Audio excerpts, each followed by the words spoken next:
हम लोग परम पूज्य बोधिसत्व डॉक्टर बाबा साहेब अम्बेडकर, इनकी जो किताब है भगवान बुद्ध और उनका धम्म,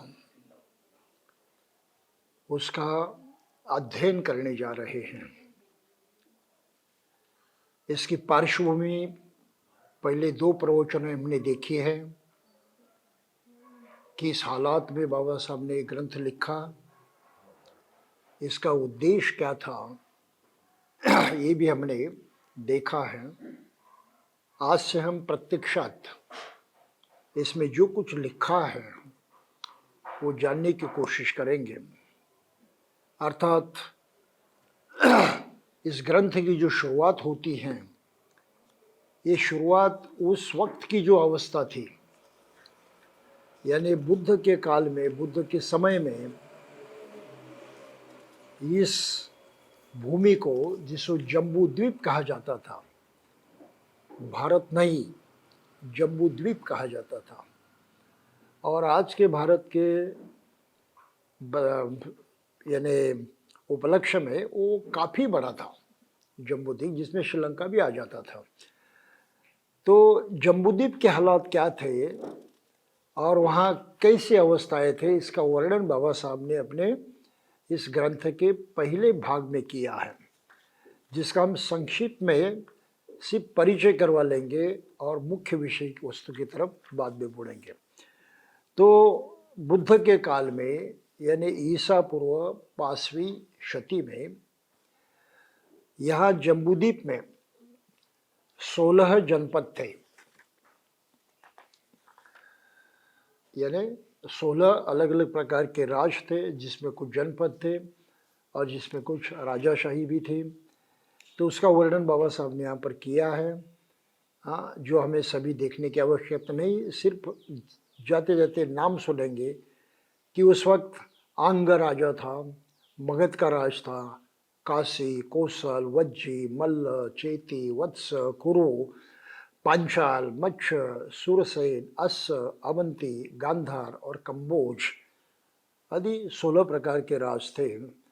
और इनमें से शाक्यों का कुछ अलग राज था, लेकिन वो मगध के अधीन था, पूरी तरह से स्वतंत्र नहीं था। तो ऐसे शाक्यों के राज्य में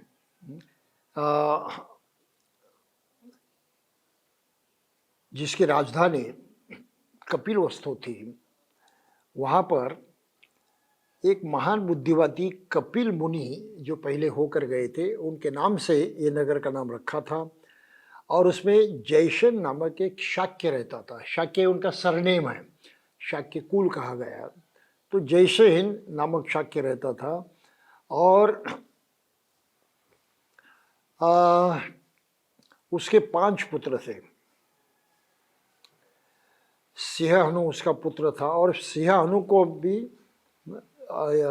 और 5 पुत्र हो गए। इनके नाम उन्होंने दिए, शुद्धोदन, दौतोदन, शुक्लोदन वगैरह। इसमें से जो शुद्धोदन थे, इनका ब्याह महामाया से हुआ था, जिसका पिता अंजन और माँ सुलक्षणा थी। और वो अंजन कोलीय वंश की थी। शुद्धोदन एक महान योद्धा थे, उस राज्य के वो प्रधान भी थे। और इनके घर में सिद्धार्थ का जन्म हुआ। ये यहाँ की बात ये सभी बातें यहाँ लिखी हुई है। उनका 7वें दिन, ये सब तो पढ़ने की आवश्यकता नहीं, आप उसको पढ़ लीजिए। हम सिर्फ विषय वस्तु को सही ढंग से समझने की कोशिश करेंगे। तो ये विषय वस्तु आरंभ होती है महामाया के सपने से, और वहाँ का एक उत्सव हुआ करता था, जो उत्सव वप्प मंगल नाम से जाना जाता था। खुद सिद्धार्थ और उनका शाक्य कुल जो है, वो खत्तीय माना जाता था। खत्तीय पाली शब्द है। खत्तीय के माने क्षेत्रीय, और खत्त के माने होता है खेत। तो खेती करने वाले खत्तीय कहा जाते थे। ब्राह्मणों ने उसका और दूसरा एक अर्थ लगाया, युद्ध करने वाले क्षत्रिय। तो खत्तीय और क्षत्रिय इसमें कुछ भेद है। खत्तीय खेतीहार होते थे, वो खेती करते थे और खेती के लिए आवश्यक उतनी खेती की सुरक्षा भी करते थे। 2 in 1। पहले तो खेती करने वाले किसान थे और दूसरी बात खेती की रक्षा के लिए भी वो प्रयास करते थे, तो इस अर्थ से वो रक्षा का भी काम करते थे, जो आगे चलकर ब्राह्मणों ने सिर्फ क्षत्रियों को दे दिया कि क्षत्रियों का काम इतना ही है, युद्ध करना, लड़ना और रक्षा करना, खेती से उनका कोई संबंध नहीं था। तो ये पहली बात हमको ध्यान में रखनी चाहिए कि बुद्ध धर्म में जहाँ पर भी क्षत्रिय शब्द आता है, ये क्षत्रिय शब्द खेतीहारों के लिए है, जो किसान है उनके लिए है। जिसके पास खेती है वो खत्ती है, और वो खत्ती अपनी खेती की रक्षा भी करता है, इसलिए वो उसे काम दो हैं, अपनी खेती करना और खेती की रक्षा करना। तो इस अर्थ से बुद्ध क्षत्रिय थे, खत्तीय थे। केवल ये युद्ध करने वाले जाति में पैदा नहीं होते, ऐसे लोगों में पैदा नहीं हुए थे, तो उनका परिवार मुख्यतः खेती करने वाला था। तो उनका ये समारोह हो गया, 7 दिन तक मनाया जाता था वप्पमंगल, यानी वो तो ऐसे बोने का समय था, वर्षा होने से पहले खेती का सुधार किया जाता है। हाँ, और फिर बीज बोने के लायक उसको बनाया जाता है, हल चलाया जाता है और फिर बीज बोए जाते हैं। तो वप्पमंगल समारोह करते थे। उस 7 दिन का समारोह हुआ और फिर मायावती को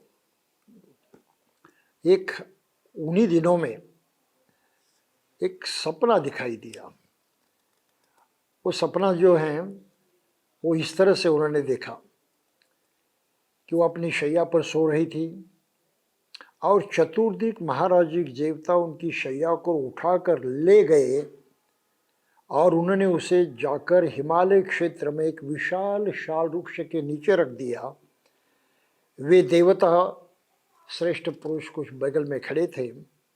तब चतुर्दिक महाराजिक देवताओं की देवियां वहां आई और उन्हें उठाकर मानसरोवर ले गई, यानी महामाया को। उन्होंने उन्हें स्नान कराया, स्वच्छ वस्त्र पहनाए, सुगंधियों का लेप किया, फूलों से इस प्रकार सजाया संवारा कि वे किसी दिव्य पुरुष से सम्मिलन योग्य बन जाए। तब सुमेध नामक एक बोधिसत्व उसके सामने प्रकट हुआ और बोला, मैंने अपना अंतिम जन्म पृथ्वी पर धारण करने का निश्चय किया है, आप मेरी माता बनना स्वीकार करोगी? उसने कहा, हाँ, बड़ी प्रसन्नता से। उसी समय महामाया की नींद खुल गई।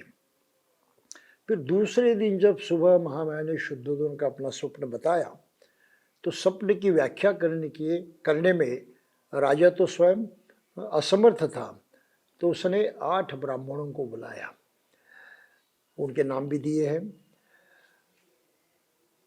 और फिर उन ब्राह्मणों ने जो कहा ये भी यहाँ दिया है कि राजा ने पूछा कि मुझे बताइए इसका अर्थ क्या होता है। तब उन्होंने जवाब दिया, महाराज चिंतित न हो, आपके यहाँ एक पुत्र होगा, यदि वह गृहस्थ भी रहेगा तो चक्रवर्ती राजा होगा, और यदि गृह त्याग कर सन्यासी हो गया तो संसार की भ्रांति तथा अंधकार का नाश करने वाला बुद्ध होगा। तो बोधिसत्व को प्रात में रखे तेल की तरह महामाया 10 चंद्रमास तक अपने गर्भ में धारण किए रही।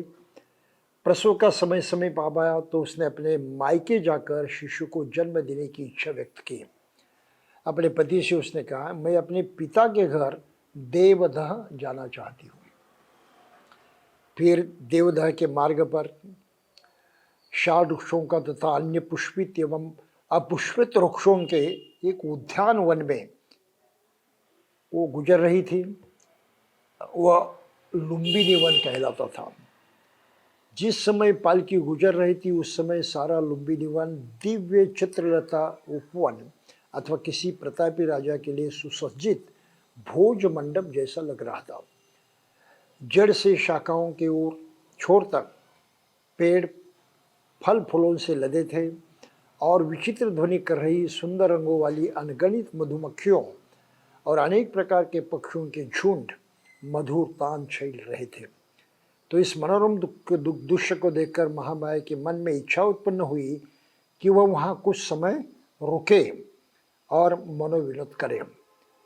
अतः उन्होंने पालकी उठाने वालों को आज्ञा दी कि वे उसकी पालकी को शाल उद्यान में ले जाए और वहाँ प्रतीक्षा करें। तो इस तरह से महामाया शाल उद्यान में आ गई और ऐसे रमन कर रही थी। तो एक शाल वृक्ष की शाखा बहुत नीचे आई थी, इतनी नीचे झुक गई कि वह उसे पकड़ सके।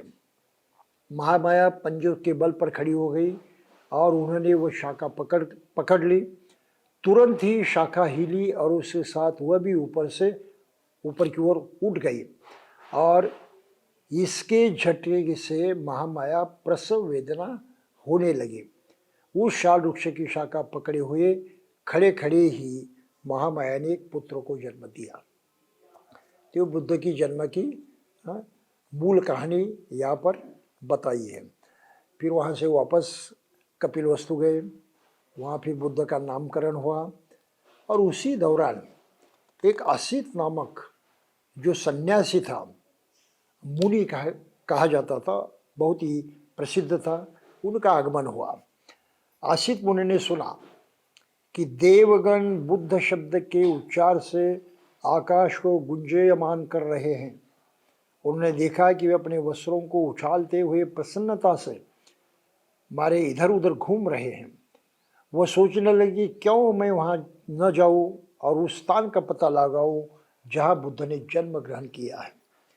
तो आसित मुनु समस्त जम्बूद्वीप पर अपनी दिव्य दृष्टि डालते हुए देखा कि शुद्धोदन के घर में उस दिव्य बालक ने जन्म ग्रहण किया था और वह अपनी प्रभा से आकाशमान हो रहा था।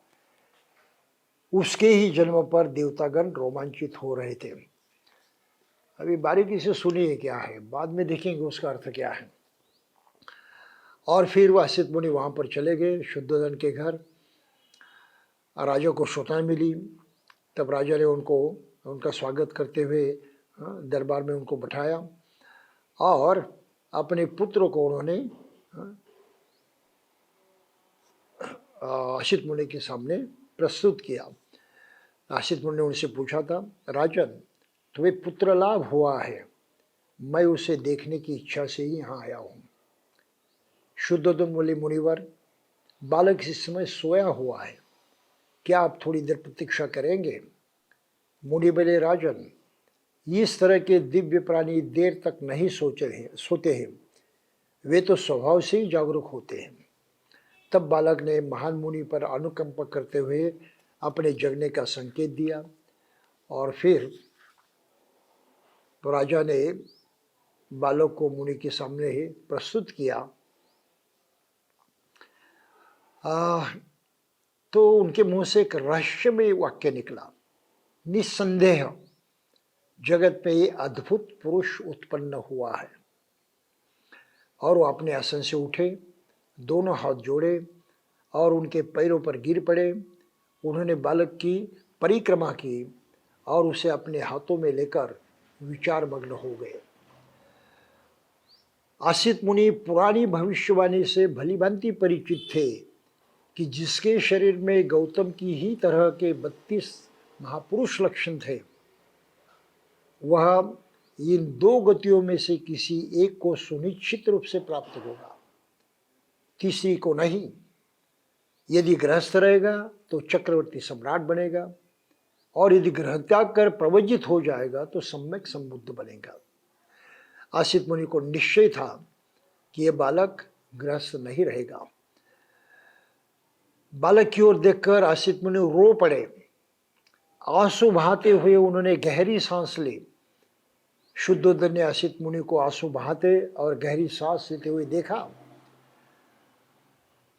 और शुद्धोदन के रोंगटे खड़े हो गए। व्यथित होकर उन्होंने आसित मुनि से निवेदन किया, हे मुनिवर, आप इस प्रकार क्यों रो रहे हैं, आंसू बहा रहे हैं और ठंडी सांस ले रहे हैं? मैं समझता हूँ कि अवश्य ही बालक के लिए भविष्य में कोई विपत्ति नहीं होगी। तो आसित मुनि ने कहा, राजन, मैं बच्चे के लिए नहीं रो रहा हूँ, उसका भविष्य बिल्कुल निर्विघ्न है, मैं तो अपने लिए रो रहा हूँ। ऐसा क्यों? शुद्धोधन ने पूछना। तो आसित मुनि ने कहा, मैं जरा जीर्ण हूँ, वय प्राप्त हूँ, और ये बालक सम्यक संबुद्ध होगा, और इसके बाद वह अपने सिद्धांतों का उत्कृष्ट धम्म चक्र चलाएगा, जैसा उसने पहले संसार में किसी भी प्राणी ने नहीं चलाया। संसार के कल्याण और प्रसन्नता के लिए वह अपने धम्म सिद्धांतों की देशना करेगा।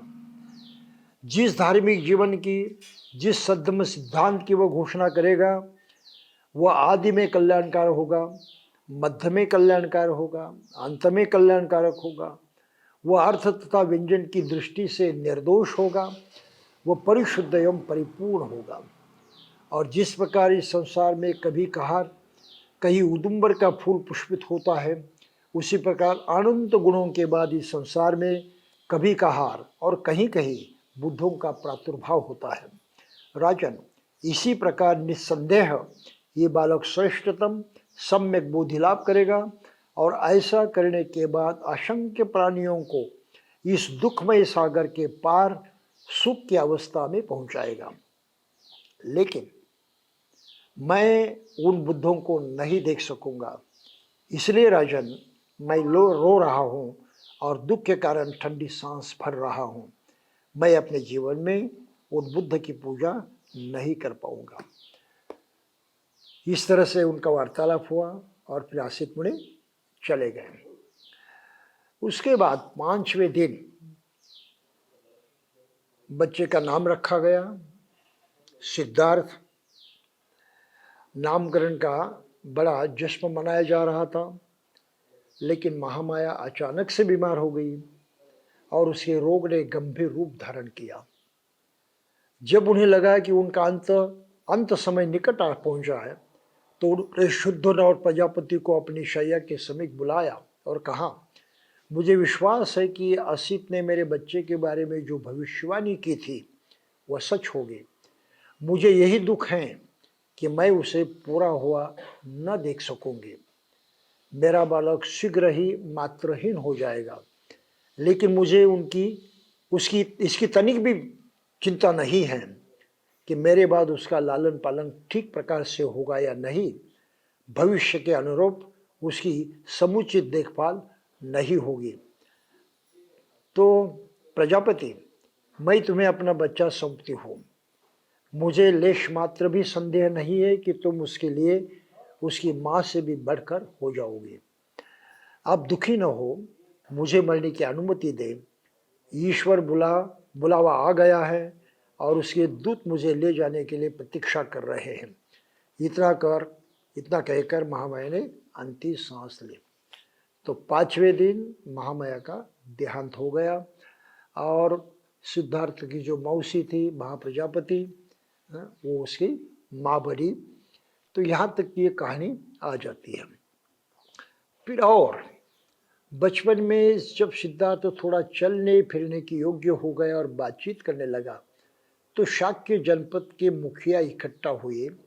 उन्होंने शुद्धोधन से कहा कि बालक को ग्राम देवी अभया के मंदिर में ले जाना चाहिए। शुद्धोधन ने स्वीकार किया। महाप्रजापति से बालक को कपड़े पहनाने के लिए कहा और वो उसे वस्त्र पहना रही थी। तब बालक सिद्धार्थ ने अति मधुर वाणी में अपनी मौसी से पूछा कि उसे वहाँ कहाँ ले जाया जा रहा है। जब उसे पता लगा कि उसे मंदिर ले जा रहे हैं तो वो मुस्कराया, लेकिन शाक्यों के रीति रिवाज के अनुसार वो चला गया। 8 वर्ष होने के बाद सिद्धार्थ ने अपनी शिक्षा प्रारंभ की। जिन 8 ब्राह्मणों ने शुद्धोधन के महामाया के स्वप्न की व्याख्या करने के लिए बुलाया था और जिन्होंने सिद्धार्थ के बारे में भविष्यवाणी की थी, वे ही उसके प्रथम आचार्य हुए।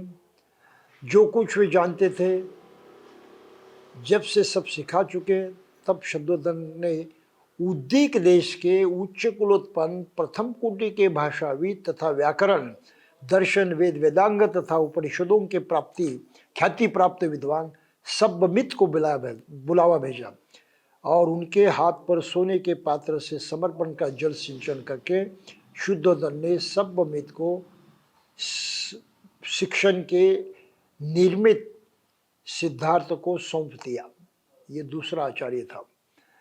उनके शिक्षण में सिद्धार्थ ने तब कभी दार्शनिक सिद्धांतों को प्रवीणता प्राप्त कर ली। इसके अतिरिक्त उसने आलार कालम के शिष्य भारद्वाज की चित्त की एकाग्रता तथा समाधि का ज्ञान सीख लिया। उसका आश्रम कपिलवस्तु में ही था।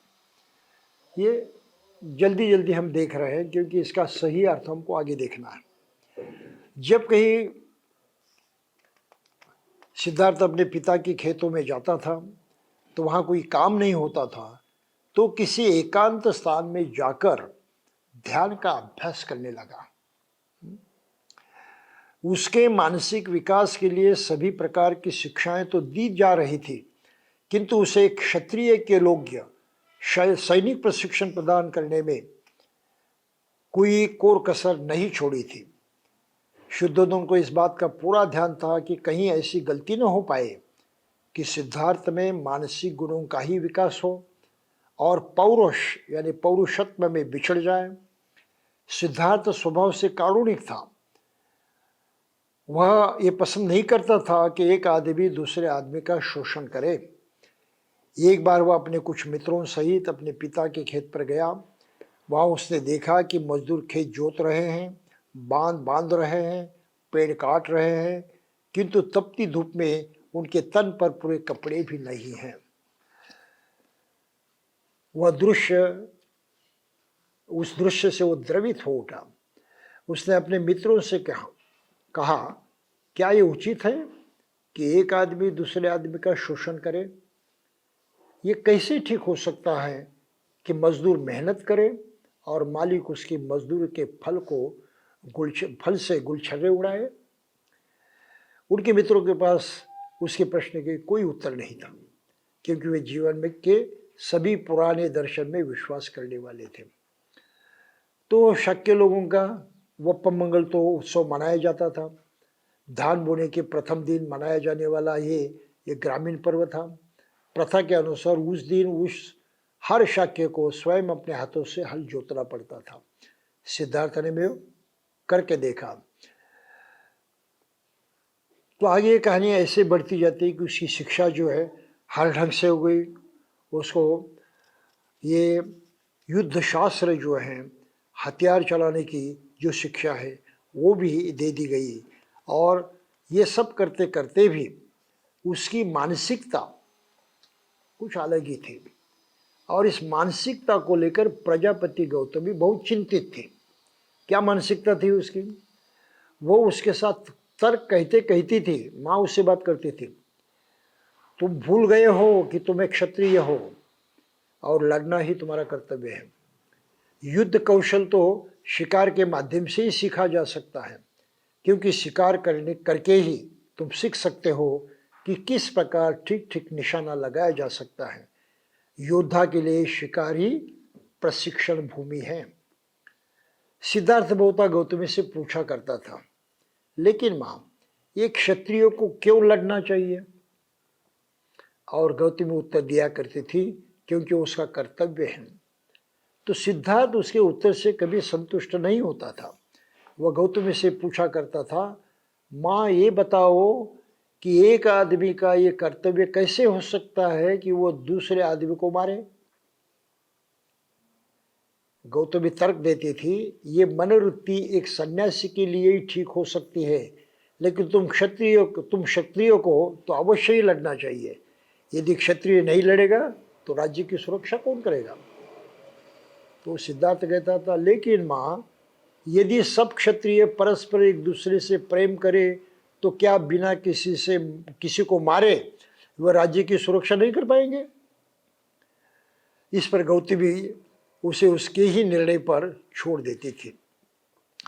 तो प्रारंभिक उसकी मानसिकता क्या थी, इसका वर्णन यहाँ पर आया है। और इसी तरह से सिद्धार्थ दोनों भी बातें सीख रहा था, युद्ध कला भी सीख रहा था और अपनी चिंतन मनन की जो प्रवृत्ति थी उसको भी बढ़ा रहा था। उसमें उत्कृष्ट कारुणिक भावना उसकी बचपन की विशेषता थी। पहले से वो कारुणिक था, करुणामय था। और फिर वो कहानी आई है आगे कि जो अपने पिता पर खेर पर था, तो एक आकाश पे ठीक एक पक्षी उसके सामने आकर गिरा। हंस था वो, उसके शरीर में बाण घुसा हुआ था, उसके कारण वो पक्षी तड़फड़ा रहा था। सिद्धार्थ पक्षी की सहायता के लिए दौड़ पड़ा। उसने पक्षी का तिल निकाला, घाव पर पट्टी बांधी और उसे पीने के लिए पानी दिया। उसने पक्षी को गोद में लिया और उसी स्थान पर आया जहाँ वो पहले बैठा था। उसके अपने ऊपरी वस्त्रों से पक्षी को लिपट लिया और उसे गर्मी देने के लिए अपनी छाती से लगा लिया। सिद्धार्थ को आश्चर्य हो रहा था कि इस निर्दोष पक्षी को किसने मारा होगा। थोड़ी देर में उसका फुफेरा भाई देवदत्त वहां गया। उसके बाद शिकार के सभी हथियार थे। उसने सिद्धार्थ से कहा कि उसने एक उड़ते हुए पक्षी पर तीर चलाया था। पक्षी घायल हो गया था, किंतु कुछ दूर उड़कर वह कहीं गिर गया है। उसने सिद्धार्थ से पूछा, क्या तुमने उसे देखा है? सिद्धार्थ ने कहा हाँ, और उसने अपने वस्त्रों में छिपे पक्षी को दिखाया। देवदत्त ने मांग की कि वो पक्षी उसे दे दे। सिद्धार्थ ने पक्षी देने से इनकार किया। देवदत्त ने तर्क दिया कि वही पक्षी का मालिक है, क्योंकि शिकार के नियमों के अनुसार जो पक्षी को मारता है वही उसका होता है। सिद्धार्थ ने नियम की वैधता को अस्वीकार किया। उसने तर्क दिया कि जो किसी की रक्षा करता है वही उसका स्वामी होने का दावा कर सकता है। भला मारने वाला किसी का स्वामी कैसे हो सकता है? दोनों में से एक भी झुकने के लिए तैयार नहीं था। मामला मध्यम निर्णय के लिए न्यायालय तक जा पहुंचा। न्यायालय ने सिद्धार्थ के पक्ष में निर्णय दिया। देवदत्त तभी से सिद्धार्थ का स्थायी वैरी बन गया, लेकिन सिद्धार्थ की करुणा की भावना इतनी महान थी कि उसके फुफेरे भाई की सद्भावना प्राप्त करने की अपेक्षा एक निर्दोष पक्षी की जान बचाने को ही प्राथमिकता दी। सिद्धार्थ गौतम पे आरंभिक जीवन के आचरण में ऐसी ही विशेषता रही है। अब ये सब सुनते सुनते हम कोई पौराणिक कथा सुन रहे हैं, चमत्कारों से भरी है, तर्क संगत नहीं है, ऐसी कल्पनाएं भी यहाँ रखी गई है जो आम व्यवहार में हम अनुभव नहीं करते। फिर यहाँ देवताओं को होने की बात कही है। चतुर महाराजिक देवता आए, सपने भी उन्होंने जो कुछ लिखा है ये भी बातें आई हैं, और दरअसल हम लोग इस पर विश्वास नहीं करते। अगर विश्वास किया तो हमें लगता है कि अन्य देवी देवताओं की जो कथाएं हैं उसमें और बुद्ध के चरित्र में क्या फर्क है? ये तो देवी देवता जैसे ही है, ये मानसिकता हो जाती है। और इसीलिए इसकी व्याख्या करना और उसको जानना समझना ये अत्यंत आवश्यक है। चंद बातें हम अभी समझेंगे, चंद बातों को हम बाद में समझेंगे। पहली बात हमें ध्यान में रखनी है वो ये है कि बुद्ध का ये चरित्र जो लिखा है बाबा साहब ने, ये उन्होंने अश्वघोष का जो चरित्र है संस्कृत में, उससे एक तरह से उधार लिया है। उस चरित्र के ही बहुत सारे संदर्भ उन्होंने इस ग्रंथ में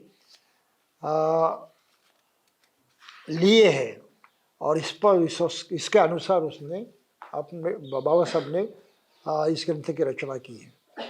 तो ये जो अश्वघोष थे जिन्होंने संस्कृत में बुद्ध चरित्र लिखा, और वो कब हो गए थे? कनिष्क जब राजा थे भारत में, जिनका काल था ईसा पूर्व 78 से 101, यानी ईसा पूर्व पहली शती में कनिष्क राजा हो गया। उसके जमाने में ये अश्वघोष जो पैदा हुए थे वो बहुत भारी तत्वज्ञानी थे, कवि थे, महान आचार्य थे, उन्होंने बुद्ध का चरित्र लिखा। बुद्ध 500 साल पहले पैदा हुए थे और 500 वर्षों के बाद ये चरित्र लिखा गया है। 500 वर्षों के बाद ये चरित्र लिखा गया है। जो हम अभी पढ़ रहे हैं बाबा साहब की किताब में, अश्वघोष ने बुद्ध चरितम, ये जो संस्कृत में काव्य लिखा, उसका ये अनुवाद है। और इसमें बाबा साहब ने बुद्ध चरित्र से कितनी शिक्षा लिए हैं, कितने उदाहरण लिए हैं, 90 इतने उदाहरण है। ये सब बुद्ध चरित्र के उदाहरण है, बाबा साहब की अपनी भाषा नहीं है। वो बुद्ध चरित्र की जो भाषा है अश्वघोष की, उसी को हमने हमारे सामने रखते हैं बुद्ध चरित्र कहते कहते। तो ये पहली बात ध्यान में रखनी है कि जिसने बुद्ध को देखा उसने बुद्ध का चरित्र नहीं लिखा है। ठीक है, जो चरित्र लिखा गया है, जिस पर आधारित बाबा साहब ने इस ग्रंथ की रचना की है, वो अश्वघोष का बुद्ध चरित्र है, जो बुद्ध के पास बात 500 वर्षों के बाद रखा गया। ठीक है, अब ये पहली बात है। दूसरी जो बात है वो ये है कि इस बुद्ध चरित्र की व्याख्या अश्वघोष ने दीघ निकाय में एक सूत्र आता है महापदान सूत्र, उसके अनुसार की है। तो ये महापदान सूत्र क्या है? तो उसमें बुद्धों के चरित्र लिखे गए हैं और उसमें से खासकर विपस्सी बुद्ध का चरित्र लिखा गया है। विपस्सी बुद्ध का चरित्र उस महापदान सूत्र में आता है। उसमें एक संकेत दिया है, उसमें लिखा है महापदान सूत्र में कि 91वें कल्प में विपस्सी बुद्ध हो गए। उससे पहले 31वां कल्प था, वहाँ सीखे और वैष्णव बुद्ध हो गए। और हल्दी का जो आज का जो कल्प है, इसमें 5 बुद्ध हुए, ककुसंद, कोणागमन, कश्यप और सम्यक संबुद्ध। तो इन 24 बुद्धों की जानकारी वहाँ पर दी है और उसमें कहा है महापदान सूत्र में कि बुद्ध चरित्र के नियम क्या है लिखने के, उसकी आकृति क्या है, कौन से मुद्दों को लेकर बुद्ध चरित्र लिखना चाहिए। तो वहाँ लिखा है कि बुद्ध अवतार लेते हैं, बोधिसत्व, तो बुद्ध चरित्र में अवतार आना चाहिए। फिर उनको सपना भी होता है, बुद्ध चरित्र में आना चाहिए। फिर वो बड़े होने के बाद सांसारिक जीवन भी जीते हैं, वो इसमें आना चाहिए। फिर 4 दृश्यों को देखते हैं जो आगे चलकर आया है, लेकिन बाबा साहब ने 4 दृश्यों की बात यहाँ पर नहीं लिखी है। उन्होंने बुद्ध चरित्र की वो व्याख्या छोड़ दी है, ये इसके अंदर नहीं लिखा, उन्होंने दूसरी कहानी लिखी है। लेकिन मूल बुद्ध चरित्र में 4 दृश्य आए हैं कि सिद्धार्थ लगभग 29 साल का था और वो बाहर राजमहल के बाहर सैर करने निकला था। तो सैर करते समय रास्ते पर उसको 4 दृश्य दिखाई दिए। पहला दृश्य था, उन्होंने एक बूढ़े आदमी को देखा, वृद्ध को देखा, और उसने अपना जो सारथी था छंद उससे पूछा कि भाई ये कौन आदमी है? तो उसने कहा ये बूढ़ा है। तो ये क्यों बूढ़ा है? तो उसको जवाब मिला कि सभी लोग बूढ़े होते हैं, कोई किसी को भी इससे छुटकारा नहीं होता। तो सिद्धार्थ ने पूछा क्या मुझे भी बूढ़ा होना पड़ेगा? तो छंद ने कहा बिल्कुल, आपको भी बूढ़ा होना पड़ेगा। फिर एक रग्न मनुष्य को देखा, रोगी था, उसके हालात देखते हुए भी वार्तालाप इसी प्रकार हुआ। सिद्धार्थ ने पूछा, कहा मुझे भी रुग्ण होना पड़ेगा? तो उस छंद ने कहा हो सकता है आपको भी रुग्ण होना पड़ेगा, इससे किसी का छुटकारा नहीं होता।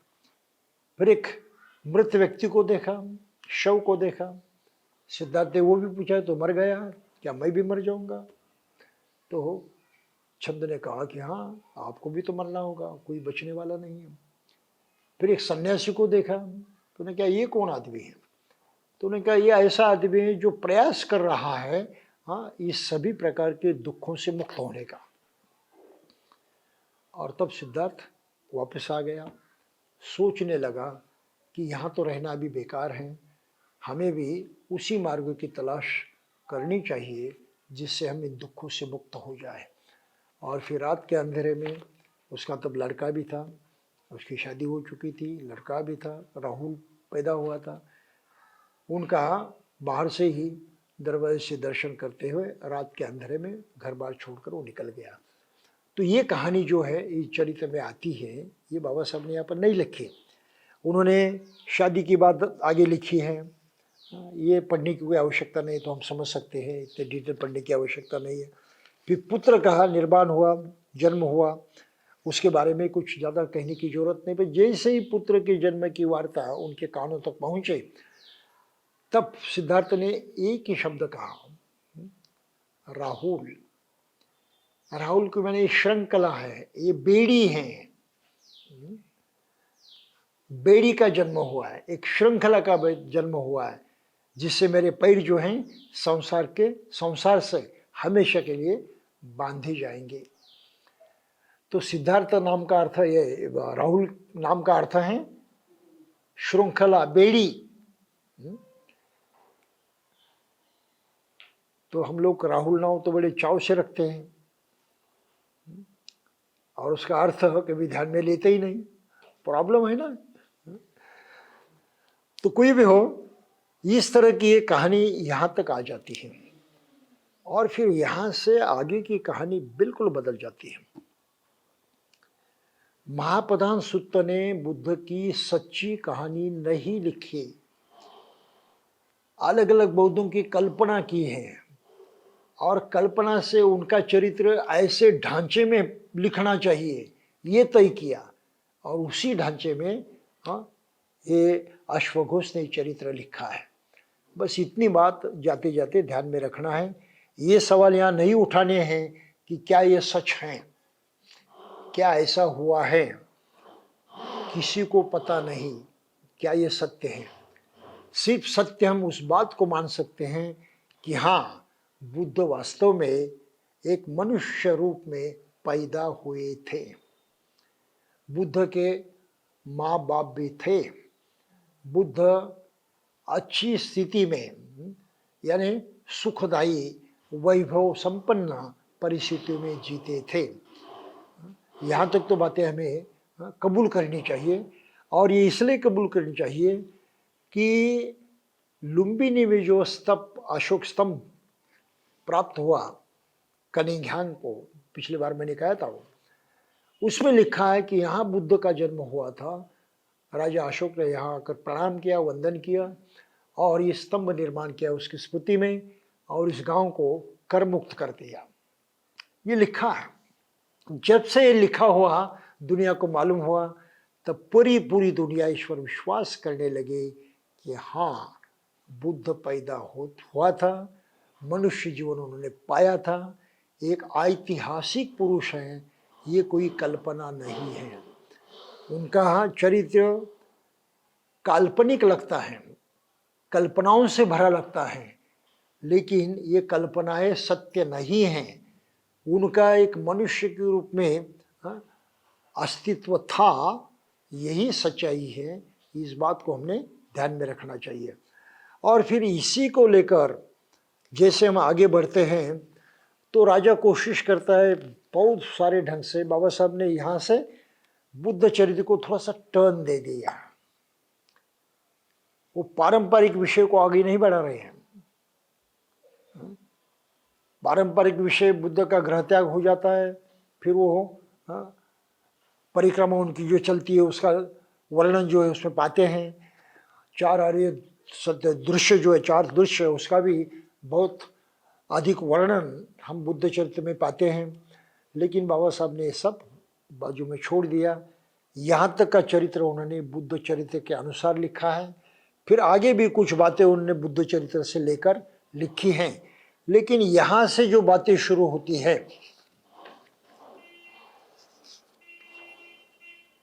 ये बातें अलग है। बुद्ध ने ग्रह त्याग क्यों किया? क्या ये 4 दृश्य देखना इतना ही कारण था? तो बहुत बड़ा सवाल पैदा हो जाता है, बहुत बड़ा सवाल। जब बुद्ध ने अपना घर छोड़ दिया, सिद्धार्थ ने अपना घर छोड़ दिया, तो उनकी उम्र थी 29 साल। अब हम एक कैसा विश्वास कर सकते हैं कि 29 साल की आयु तक उस युवक ने, उस व्यक्ति ने किसी रुद्ध को नहीं देखा था?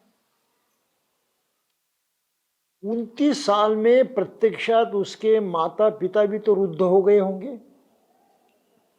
या नहीं? क्या अपने माता पिता का वृद्धत्व भी उनको नहीं दिखाई दिया? उनके जितने नौकर थे, इतने सारे लोग उनके साथ थे, वो भी बाहर शिकार करने के लिए भी जाते थे, ये शिक्षा पाने के लिए तो ये बातें आई हैं। तो ये सब घूमते रहे, यहाँ वहाँ जाते रहे, देखते रहे, क्या उस दौरान उनको कोई बीमार आदमी नहीं दिखाई दिया? 29 साल की आयु में क्या वो खुद कभी बीमार नहीं हुए? सवाल तो पैदा होता है ना। और क्या इतने वर्षों में 29 साल की आयु में किसी की मृत्यु हो जाती है, ये खबर तब उनको पता नहीं थी? ऐसा तो नहीं मान सकते। 29 साल की आयु बहुत बड़ी आयु होती है। युवा जीवन कहा वो तो शिखर होता है, बौद्धिक शक्ति बढ़ जाती है, सोच विचार बढ़ जाता है, काल्पनिक ताकत बढ़ जाती है। तो इतनी सोच विचार की ताकत होने के बावजूद भी अगर 29 साल के युवक को ये दृश्य दिखाई नहीं दिए, ये सच्चाई या मालूम नहीं हुई, इस पर हम कैसा विश्वास कर सकते हैं? बिल्कुल नहीं। तो बाबा साहब ने इस ग्रंथ की शुरुआत में इसके बारे में सवाल पैदा किया है कि वास्तव में सिद्धार्थ ने गृह त्याग क्यों किया। ये जो कारण दिया जाता है ये विश्वास रखने लायक नहीं है, इस पर हम विश्वास नहीं कर सकते। ये तो काल्पनिक कथा है, किंवदंती है, इससे अधिक कुछ नहीं है। तो कारण तो कुछ अलग ही होगा। तो बाबा साहब ने फिर अपने सोच से, अपने संशोधन के माध्यम से ये जो मिसिंग लिंक है, ये जो लुप्त हुई लिंक है, उसको खोजने का प्रयास किया कि नहीं, कारण तो कुछ अलग हो सकता है और वो बुद्धि के संगत होना चाहिए, परिस्थितियों के संगत होना चाहिए। तो वहाँ की परिस्थिति क्या थी, वहाँ की बौद्धिक शक्ति क्या थी, इसके बारे में बाबा साहब सोचने लगे। और तब उन्होंने वो मिसिंग लिंक जो है, ये लुप्त हुई कड़ी जो है, उसकी कल्पना करके बुद्ध के चरित्र को उससे जोड़ने की कोशिश की। तो आगे का जो ये वर्णन बाबा साहब लिखते हैं वो अपनी नज़रिए से लिखते हैं, अपनी कल्पना के माध्यम से लिखते हैं, लेकिन ये कल्पना बहुत ही तर्क शुद्ध है और वहाँ की जो परिस्थिति थी उस वक्त उससे बिल्कुल ही मेल जोड़ रखने वाली है। इस पर विश्वास किया जा सकता है। इतनी ही ताकत से बाबा साहब ने इस विषय को लिखा है और बुद्ध चरित्र को उन्होंने एक बहुत भारी देन दी है। देन इस अर्थ से कि बुद्ध की तरफ भी लोग देवी देवता काल्पनिक विषय इस तरह से देखते थे, ये जो उनकी धारणा थी, इसलिए बुद्ध की शिक्षा को ग्रहण करना भी उतना लोगों को उत्साहजनक नहीं लगता था जितना कि होना चाहिए। लेकिन जैसे वो मनुष्य थे और मनुष्य अपने जैसे थे, इस बात को आदमी समझ जाता है तो उसमें एक उत्साह संचारता है। एक जिद पैदा होती है कि हाँ उस मनुष्य ने किया तो हम भी कर सकते हैं। तो ये जो जिद मनुष्य में पैदा होनी चाहिए, ये जिद पैदा नहीं हो रही थी, क्योंकि बुद्ध को अलौकिक कहा था, दैवी कहा था, इस लोक का नहीं, मनुष्य लोक का नहीं, हाँ? ये तो अवतार हैं। इस प्रकार की कुछ धारणाएं थी जिससे मनुष्य बुद्ध की शिक्षा को लेने में उतना उत्साही नहीं होता था। और बाबा साहब चाहते थे कि बुद्ध का स्वीकार तो हर मनुष्य को करना ही चाहिए, क्योंकि वही दुनिया का सबसे पहला सर्वश्रेष्ठ संपूर्ण परिपूर्ण मानव था मानव जाति के इतिहास में। इसके बारे में बाद में कहीं कुछ कहूँगा, लेकिन ये सोच बाबा साहब की थी, और इसलिए उन्होंने ये बुद्ध चरित्र में जो मिसिंग लिंक थी, ये दुआ, ये कड़ी जो गुम हो गई थी, उसको दोबारा प्रत्यक्षा जोड़ने की कोशिश की है। अब समझिए इस बात को। और इसलिए ये चरित्र पहले जो लिखा है वो केवल काल्पनिक है, यहाँ तक कि हम सीमित रहे, और फिर आगे चलकर हम ये कोशिश करें कि बाबा साहब का दृष्टिकोण क्या था। तो वो कहते थे कि ये चरित्र जो है, ये भविष्य जो है, शायद वो कहने वाला आदमी होगा। और हम बौद्ध साहित्य का अध्ययन करते हैं तो हमें दिखाई देता है कि उस वक्त बुद्ध के ज़माने में ये जो बात आई है अशित मुनि की, तो ये अशित मुनि शायद एक प्राचीन मुनि होंगे। इसके कुछ प्रूफ महासच्चक सूत्र में आती हैं, और फिर सुत्त निपात के नाड़क सूत्र में आते हैं। और ये प्राचीन बौद्ध साहित्य हैं। खेती का जो अनुभव है वो भी सुत्त निपात में आ जाता है। ध्यान की जो बात कही है वो भी सुत्त निपात में आ जाती है। तो बुद्ध ने ध्यान किया था, इसका प्रूफ है। आसित मुनि हो गए थे, इसका भी प्रूफ है। हाँ, और ये जो वप मंगल समारोह होता था, इसका भी प्रूफ है पाली साहित्य में। लेकिन उस प्रूफ को सही ढंग से प्रस्तुत नहीं किया गया, उसको काल्पनिक विचारों से, काल्पनिक घटनाओं से जोड़ा हुआ है। तो बाबा साहब ने यहाँ पर बदलाव किया है। ये कल्पनाएं नहीं थी, ये सच्चाई थी, लेकिन उनको विपरीत ढंग से प्रस्तुत किया गया है। और बुद्ध पहले से ध्यान करते थे। और भी बात कही है बाबा साहब ने कि बुद्ध ने कोई वेदों का, उपनिषदों का अध्ययन नहीं किया। ब्राह्मण धर्म से उनका कोई संबंध नहीं था।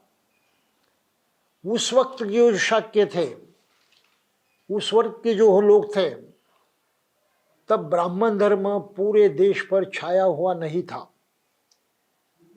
ब्राह्मण धर्म का उदय हुआ था। ब्राह्मण थे, अपने धर्म का प्रचार करते थे, उसके अनुसार जीते थे, लेकिन पूरे जम्बूद्वीप पर उनका कोई प्रभाव नहीं था ब्राह्मण धर्म का।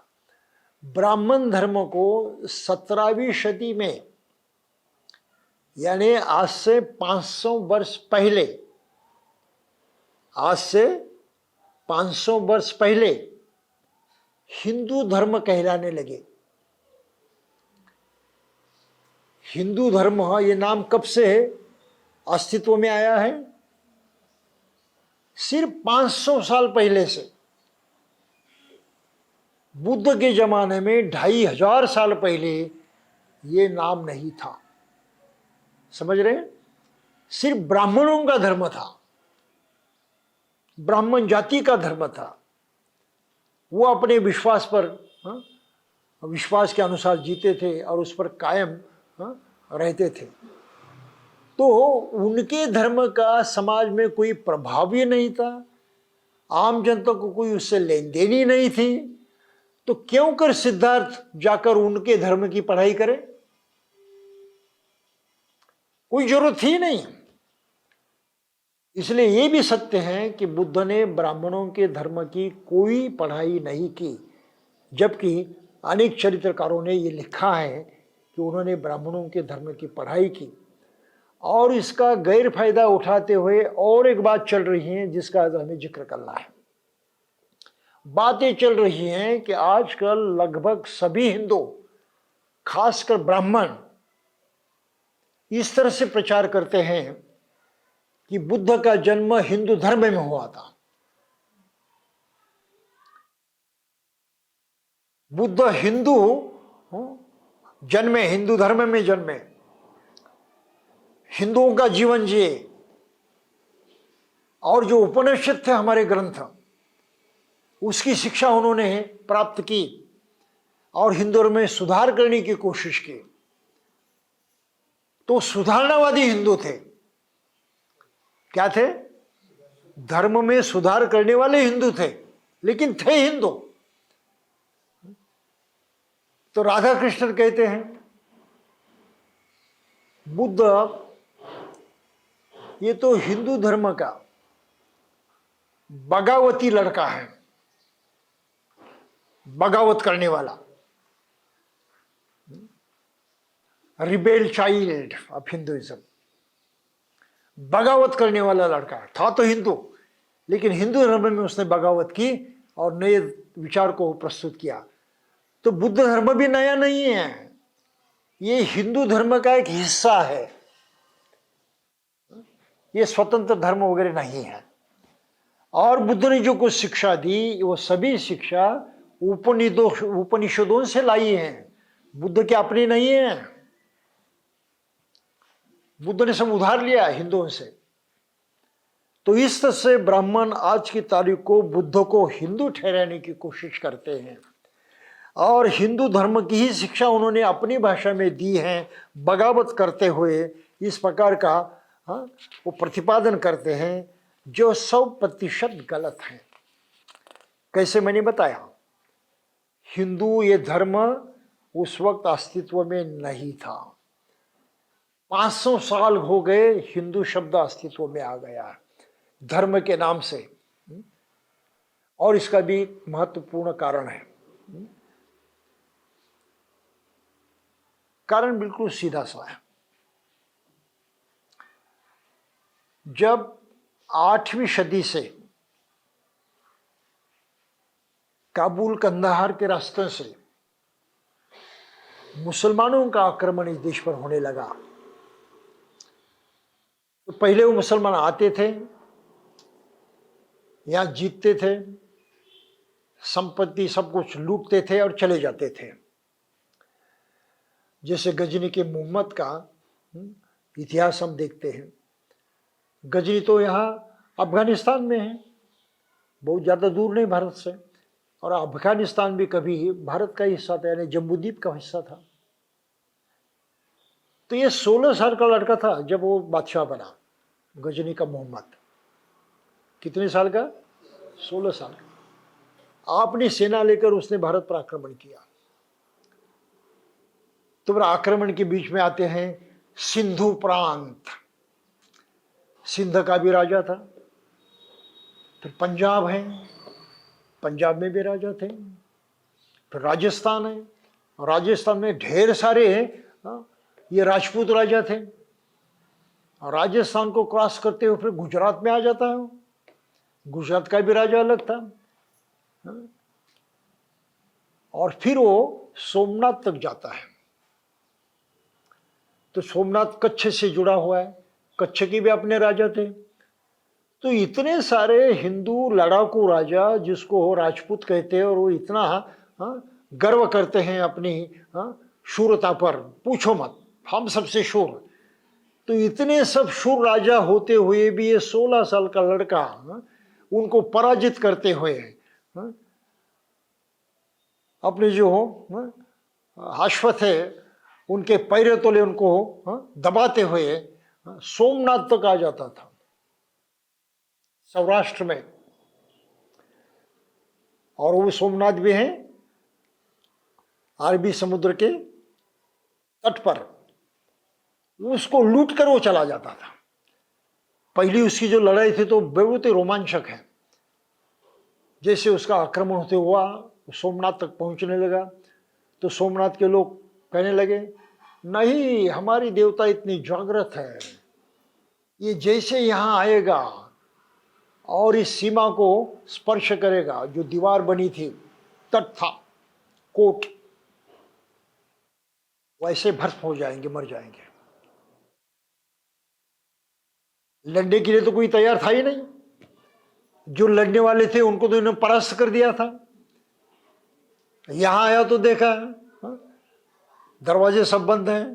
पहले वो कोट हुआ करता था साइड में, बड़ी बड़ी दीवारें हुई करते थे, और लोग अंदर हैं। उसने दीवारों को तोड़ा, ऊपर भी चढ़ा, कुछ भी नहीं हुआ। बेशुमार कत्ल किए उसने। जितना धन दौलत थी वहां पर, बहुत सारा धन था, चांदी सोना रत्न वगैरह सब सब उसने इकट्ठा किया। किसी ने बताया कि ये जो शिव का पिंड है इसमें भी संपत्ति है, उसे तोड़ दिया उसको, तो उसके अंदर से भी काफी संपत्ति निकल आई। फिर उन्होंने दो तरह चुंबक लगाए थे और बीच में एक मूर्ति लटक रही थी शिव की। लोग को उस वक्त बड़ा आश्चर्य होता था कि देखो, हाँ, बीच में लटक रही है, हवा में मूर्ति तैर रही है, गिरती भी नहीं, यहां भी नहीं जाती वहां भी नहीं जाती। उनको क्या पता कि दोनों तरफ चुंबक लगे थे, ऊपर भी चुंबक लगे थे। तो ये भी उन्होंने धोखा किया था उस वक्त ब्राह्मणों ने। लोग बहुत सारा धन दान देते थे, तो उसने सब लूट लिया और चला गया। कितनी बार किया होगा उसने, बताइए? एक बार नहीं, वो 16 बार आया भारत में, 16 टाइम, और इतनी सारी लूट लेकर चला गया, सबको उन्हें परास्त किया। ये कहां थे हमारे राजपूत राजा? कौन सी शूरता, कौन सी वीरता थी उनके पास? ये सब बाद में ब्राह्मणों ने की हुई बकवास है, इसको ध्यान में रखें। आप समझ रहे इस बात को? ये इनकी बकवास है और कुछ नहीं। उनके पास कुछ नहीं था, कोई लड़ाकू नहीं थे, आज की तारीख को भी नहीं है। ये सब आम जनता को गुमराह करने के लिए, उनको भ्रमित करने के लिए उन्होंने ऐसी झूठी कहानियां रची है। आप समझ रहे इस बात को? और ये प्रूफ है कि 8वीं सदी में ये मुसलमान राजा बादशाह यहां पर इतनी बार युद्ध करते हुए जीत कर गया है। फिर मुसलमान आते रहे, बाद में उन्होंने यहीं पर सेटल होने का निर्णय किया, जो बाबर के बाद शुरू हुआ, ईस्वी 12वीं शती में। और तब सिंध, पंजाब, राजस्थान, इन इलाके में पहले से ही काबुल कंधार तक, यहाँ तक कि मध्य एशिया तक बौद्ध धर्म का प्रचार प्रसार था। हमने काबुल कंधार की मूर्तियां देखी हैं जिसको तालिबान लोगों ने फोड़ा। तो पूरी तरह से वो बौद्ध राष्ट्र थे। तो इनको परास्त करते हुए मुसलमान आए, बौद्धों का भी उन्होंने कत्ल किया। जो विहार थे, विहार देखकर उनको लगा इतने लोग यहाँ रहते हैं तो ये आर्मी है, ये सेना ही है, और फिर इनका एक जैसा ड्रेस था। अरे तो उनका ड्रेस कोड है, यूनिफॉर्म है, तो ये सेना ही होगी। तो उन्होंने भिक्षुओं का कत्ल करना शुरू कर दिया। बहुत पैमाने पर कत्ल हुआ भिक्षुओं का। जो बचे वो भाग कर चले गए, जिन्होंने भिक्षु पद छोड़ दिया गुमनाम हो गए, विदेशों में भागकर चले गए। तो ये सिलसिला कई वर्षों तक चलते रहा, और जब उनका राज स्थिर हो गया तो उन्होंने ये मारकाट बंद कर दी। तो काबुल कंधार से लेकर बंगाल और आसाम तक बौद्ध लोग थे। भारत तो बौद्ध में था, मेजॉरिटी बौद्ध थे, और मुसलमानों ने उन पर ही प्रहार किया। तो जो हिंदू राजा थे, लगभग पूरे भारत में उस वक्त हिंदू राजा थे, यानी ब्राह्मणों को मानने वाले राजा थे। राजपूत थे, बाकी सभी लोग थे, और कुछ ब्राह्मण भी राजा थे। उन्होंने तुरंत उनके साथ समझौता किया, मुसलमानों के साथ। भाई हम आपके आश्रित हो जाते हैं, हम आपको जो कुछ आपका कर है, टैक्स है, हम दे देंगे, हम आपसे लड़ेंगे नहीं, आपके अंकित रहेंगे। तो ये सब अंकित हो गए उनके। उनको धन दौलत देने की बात उन्होंने कही थी, और कहा कि हमारी जो प्रजा है उसको आप तकलीफ मत दो, यानी ब्राह्मण और हिंदू जो है उनको आप तकलीफ मत दो। तो ठीक है, उनका समझौता हो गया। लेकिन अधिकांश प्रजा बौद्ध थी, उनका क्या? उनकी ओर से तो कोई समझौता करने वाला था ही नहीं। आप समझ रहे इस बात को? तो उनके सामने बहुत कठिनाई पैदा हुई कि हम लोग क्या करें, हमको तो जीना है, जीवित रहना है, क्या करें हम लोग। तो फैसला इस तरह से हो गया कि बहुत सारे लोगों ने मुसलमान बनना पसंद किया।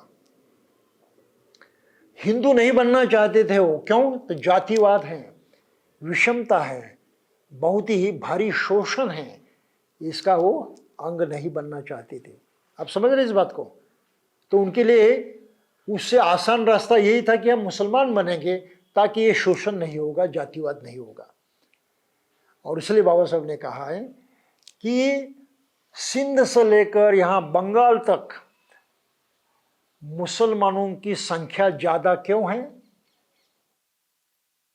दक्षिण भारत में उतने मुसलमान नहीं है जितने कि उत्तर भारत में है। इस एरिया में कहां से लेकर, सिंध से लेकर बंगाल तक ज्यादा से ज्यादा मुसलमान हैं।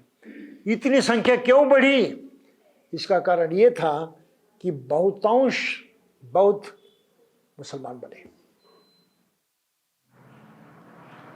कुछ अलग हिस्ट्री है, ये इतिहास कॉलेज में नहीं पढ़ाएंगे, बिल्कुल सिखाएंगे नहीं, ये असलियत है।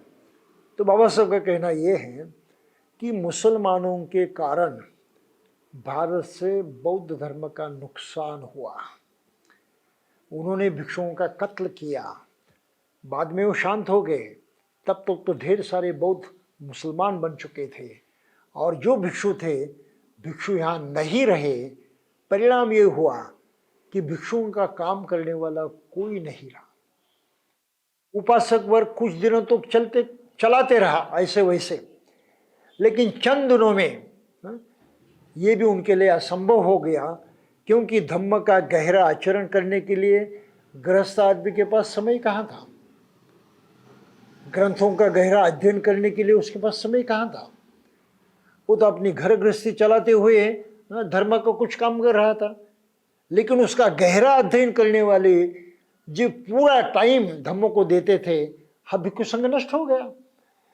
तो ज्ञान कमजोर हो गया, बुद्ध धम्म का काम, ये जानकारी जो कमजोर हो गई, उसका प्रचार प्रसार करना उपासकों के लिए संभव नहीं रहा। बाद में उपासक भी धीरे धीरे सब भूल गए, पढ़ाई के लिए समय नहीं था। तो चंद पीढ़ियों में इतनी यानी अवनति हो गई कि बुद्ध धर्म की शिक्षा भी यहां से गायब हो गई। और फिर ब्राह्मणों ने तो इसका पूरा पूरा फायदा उठाया। भिक्खु नष्ट हो गए, भारत से बौद्ध धर्म नष्ट हो गया। ये बाबा साहब ने लिखा है, और इसका ये कारण दिया है, क्योंकि धम्म की रक्षा भिक्षु ही कर सकता है, क्योंकि वो पूरा पूरा समय उसके लिए अर्पित करता है, गहरा अध्ययन करता है, गहरा प्रैक्टिस करता है। और एक गहरा अध्ययन होने के कारण वो बुद्ध धर्म का मजबूती से प्रचार प्रसार करता है। ये उपासक के लिए संभव नहीं था, और इसलिए भारत में बुद्ध धर्म बर्बाद हुआ। ये भी जाते जाते हमको देखना है। तो ये जो बात यहाँ कर आई है कि इस्लाम के कारण भारत में बुद्ध धर्म का विनाश हो गया, तो हमें देखने का मुद्दा यहाँ पर सिर्फ इतना ही है कि हिंदू नामक धर्म उस वक्त नहीं था। इस पर किसी ने विश्वास नहीं करना चाहिए। ब्राह्मण धर्म अवश्य था, लेकिन ब्राह्मण धर्म का अध्ययन बुद्ध ने किया नहीं। आगे चलकर वो ब्राह्मणों से बड़ी बात करते हैं, वो बाद में देखेंगे उसका अर्थ। लेकिन यहाँ तक हमें सिर्फ इतना देखना है कि बुद्ध का जो इतिहास, बुद्ध का जो चरित्र आज की तारीख को अन्य लोग हमारे सामने प्रस्तुत करते हैं, वो सही नहीं है। वहाँ धोखाधड़ी है, वहाँ उनकी अपनी मिलावट है, और बुद्ध को बदनाम करने का प्रयास वो कर रहे हैं। तो बुद्ध ना तो हिंदू थे, ना हिंदुओं में से कोई उनका नाता था, ना उन्होंने उपनिषदों से कुछ बात कही। दरअसल तो बात यह है, उपनिषद जो है मैंने भी बहुत सारे उपनिषद पढ़े हैं। उपनिषद की जो बात है, तो उपनिषद भी आज की तारीख को जो पुरातत्व ज्ञानी हैं, इतिहास का संशोधन करने वाले लोग हैं, धर्म का संशोधन करने वाले लोग हैं, उन्होंने बिल्कुल ही स्पष्ट शब्दों में ये स्पष्ट कर दिया है कि उपनिषद बुद्ध के पहले नहीं लिखे थे। बुद्ध जब पैदा हुए उपनिषद नहीं थे। हिंदुओं के ग्रंथ एक भी उपनिषद नहीं था। ये और एक बात ध्यान में रखनी है। तो जो राधा कृष्णन या पीवी काने या अन्य हिंदू लोग कहते हैं कि बुद्ध हिंदू थे, हाँ, हिंदू का बगावती लड़का था बुद्ध, उसने हिंदुओं में सुधार किया और उपनिषदों से सब ले लिया और अपना नया धर्म बनाया। वो वास्तविक नया धर्म नहीं, हिंदू धर्म का हिस्सा है। ये सब बकवास है, ये सब झूठी बातें हैं। और आश्चर्य बात का है, मुझे भी बड़ा आश्चर्य लगता है, भाई इतनी ऊंची शिक्षा पाने वाले हैं ब्राह्मण। खुद विवेकानंद भी ये कहते हैं, विवेकानंद पर भी यही आरोप है। वो भी कहते हैं कि बुद्ध ने उपनिषदों से शिक्षा ली है।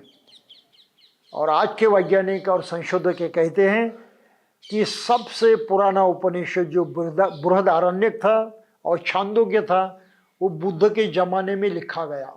बुद्ध को उसका पता नहीं था और बाकी सब बाद में आ गए। तो इतने पढ़े लिखे हुए लोग ये गलती क्यों करते हैं? उनको मालूम है हिंदू धर्म का नाम 17वीं सदी से प्रचलित हुआ है। उससे पहले हिंदू नाम नहीं था, धर्म का नाम नहीं था। ये पहली बात है। जो मुसलमान आक्रमण आए वो सिंधु नदी को सिंधु लोग कहते थे, सिंधु देश कहते थे, और स का उच्चारण फारसी में उनकी भाषा में ह होता है, इसलिए हिंदू, हिंद इस प्रकार का शब्द प्रयोग करते थे। धर्म तो नहीं था। जैसे बंगाल में रहने वाला बंगाली, मद्रास में रहने वाला मद्रासी, सिंध में रहने वाला सिंधी। सही है ना? ये धर्म का नाम थोड़े है, ये धर्म का नाम नहीं है। तो ये विद्वान जो हैं बड़े बड़े, विवेकानंद हो, राधा कृष्णन हो, पीवी काने हो, ये सब जानते हैं, पढ़े लिखे लोग हैं, हाईली क्वालिफाइड है। फिर भी जानबूझकर वो यही भ्रम फैलाते हैं। आप समझ रहे इस बात को? तो ब्राह्मण अपने सिद्धांतों पर कितना कड़वा होता है, इस बात को ध्यान में रखें। इतना झूठ बोलने की हिम्मत वो करते हैं बड़े बड़े लोग भी। ब्राह्मणों पर विश्वास नहीं किया जा सकता। आप समझ इस बात को? ये कोई आम आदमी नहीं थे, बहुत पढ़े लिखे लोग थे, पंडित थे, विश्व में उनकी तारीफ होती है, फिर भी इतना झूठ बोल रहे थे।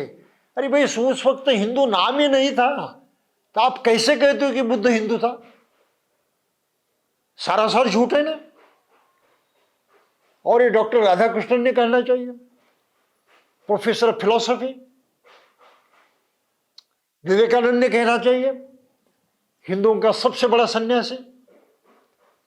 नागपुर के पीवी कानी ने कहना चाहिए, जिन्होंने हिंदू धर्मशास्त्र का इतिहास लिखा है और बहुत उच्च कोटि के वह संस्कृत पंडित माने जाते थे। विवेकानंद ब्राह्मण नहीं थे, लेकिन ये दो तो ब्राह्मण जरूर थे, और अपने ब्राह्मण धर्मों को निभाने के लिए इतना झूठ बोलने की हिम्मत ये लोग कर सकते थे और उन्होंने की है। आप समझ रहे इस बात को? तो बुद्ध धर्म पर जब हिंदू लोग लिखते हैं किताबें, उससे सावधान रहना। कहां किस तरह से बेईमानी करेंगे इसका पता नहीं चलता। जो अभ्यास करने वाले अध्ययनशील लोग हैं, जानकर लोग हैं, वही उस बातों को समझ सकते हैं, आम जनता समझ नहीं सकती। इसलिए हिंदुओं की लिखी कोई भी बुद्ध धर्म की किताब किसी ने नहीं पढ़नी चाहिए, ऐसा मुझे लगता है, खासकर ब्राह्मणों ने। तो यहाँ तक ये बात आई है बुद्ध के चरित्र की, और फिर इसके पश्चात जो होता है वो हम बाद में देखेंगे।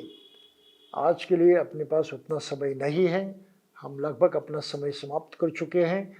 तो अगली बार हम बाबा साहब की दृष्टि क्या है, उन्होंने बुद्ध चरित्र का अगला हिस्सा जो मिसिंग लिंक था, गुम हुई कड़ी थी, उसको किस तरह से जोड़ने का प्रयास किया है वो हम अगली बार देखेंगे। और इसके साथ शायद बुद्ध चरित्र का अध्ययन समाप्त हो जाएगा, और फिर उसमें अंत में हम बाबा साहब की कमेंट क्या है, उनका मत क्या है, उन्हें कौन सा अभिप्राय दिया है बुद्ध चरित्र को लेकर, उसका भी अध्ययन करेंगे। और तब अपना ये पहला खंड जो है बाबा साहब के ग्रंथ का वो समाप्त हो जाएगा और हम दूसरी खंड की तरफ मुड़ेंगे। तब तक के लिए हम यहीं पर रुकेंगे। जय भीम।